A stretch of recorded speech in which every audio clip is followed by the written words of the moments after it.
Kenya, like many other developing countries in the world, is boosting its renewable energy production and use. Utilizing the abundant renewable energy resources, the country is reducing the use of fossil fuels to the much-needed relief of the environment.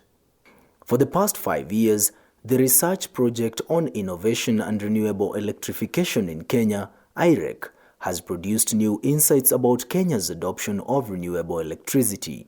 It has been particularly concerned with the benefits available through learning and capability development that may or may not take place in renewable energy deployment. In a bid to realize 100% green energy use in Kenya, several projects have been initiated across the country, both on large and small-scale bases, all harnessing the available renewable energy resources such as wind, solar, hydro, geothermal, and biogas.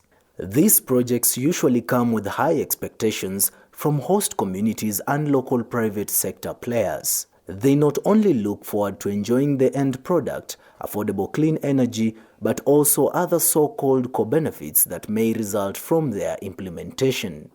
Among the anticipated co-benefits are creation of jobs, acquisition of new knowledge, and development of local supply chains. However, due to their complex nature related to their size and the technological expertise needed, external companies tend to dominate many of the projects. And even for those conceived by the Kenyan firms, there is still a heavy reliance on foreign funding, technologies, and expertise to realize the projects. The role played by Kenyans in developing and implementing the projects, therefore, is a great concern. Local sourcing of skills and technology and the lack of local companies that can feed into the project remains a challenge. Where the main contractors in these projects are external, it matters a lot how they involve the local workforce, work with the education authorities to promote skills development, and work with the local firms that can provide materials and services. These matters in the sustainability and wider benefits of electrification in Kenya, especially in the use of advanced technologies such as wind and solar projects. The IREK project looked at the extent of local learning and capability development in large-scale renewable projects, including Lake Turkana Wind Power Project and the Garissa Solar Park. It also investigated these issues in several smaller mini-grid projects in Mombasa and Kitonyoni. Lake Turkana Wind Power Project, completed in 2018, produces 310 megawatts per year, or about 17% of the electricity of the national power grid. During its construction, it involved contractors from a number of different countries including South Africa, Greece, and Denmark. The wind turbines were produced at a Vestas factory in China, and generally, there was very little involvement of Kenyan staff and companies in developing the core technologies used in the project. However, it also utilized the services of several Kenyan and East African engineering and transport firms. Several of these local firms invested in new equipment and skills and have gone on to develop new areas of business as a result of their involvement in this project. Now in operation, the service team for the turbines comprises 17 technicians and 2 supervisors from Kenya who received specialized training from Vestas, plus 5 experienced non-Kenyan service technicians. This highlights the importance of having a high level of education and base skills in the country and how these can have a positive impact on core benefits from and sustainability of renewable energy projects in Kenya.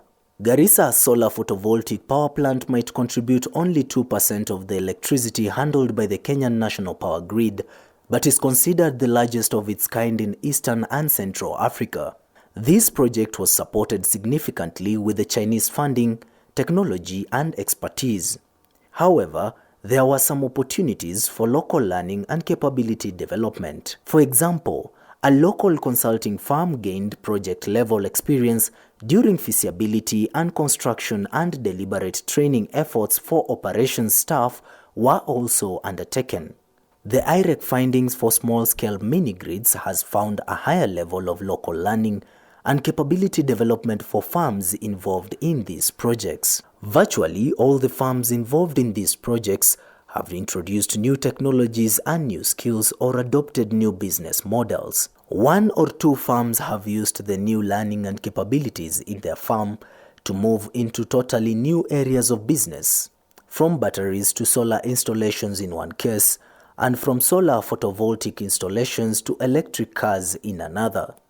However, these solar projects have a smaller impact on national level economic development, despite the very positive local impact they have on livelihoods of the communities accessing the energy and for the employees in the farms.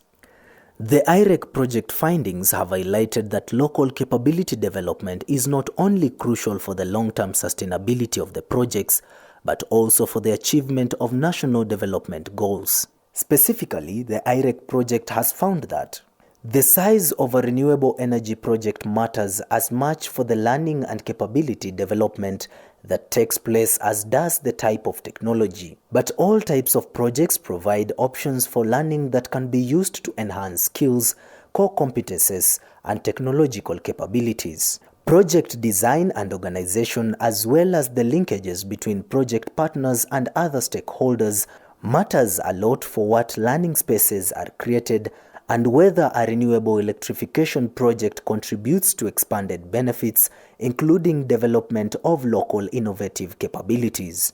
The ability of renewable energy projects to utilize local technology and skills available in locally based farms is highly dependent on the best skills and capabilities available in the country. This highlights the importance of the quality and quantity of local education and training opportunities. It is crucial that local equipment and services, as well as local capability development initiatives, are reflected in the upfront planning of projects and in facilitatory policy at national and international levels.